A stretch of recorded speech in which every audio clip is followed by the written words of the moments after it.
अटी शर्ती ज्या ठेवण्यात आल्या, अटी शर्ती ठेवून मग युती आम्ही करायला तयार आहोत. मी असं त्या म्हणतात अटी शर्तींचंच ठाकरे. उत्तर दिलंय की या अटी शर्ती घालायचा नैतिक अधिकार तरी त्यांना आहे का?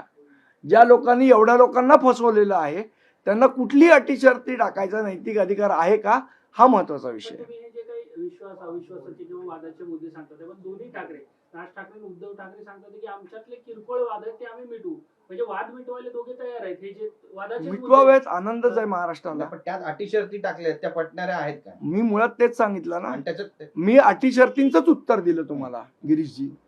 मी अटी शर्तीचंच उत्तर दिलं की अटी शर्ती टाकण्याची नैतिकता तुमच्याकडे आहे का?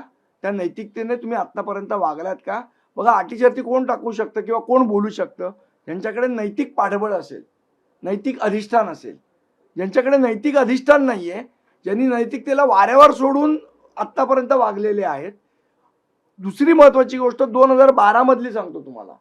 2012 मध्ये महाराष्ट्र नवनिर्माण सेनेला काही जागा नाशिकमध्ये कमी पडत होत्या सत्ता स्थापन करायला, आणि शिवसेनेला काही जागा कमी पडत होत्या ठाण्यामध्ये सत्ता स्थापन करायला.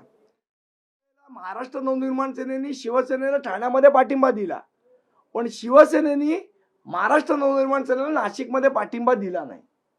आता ह्या सगळ्या नैतिकतेच्या गोष्टी करणाऱ्या लोकांची नैतिकता त्यावेळेला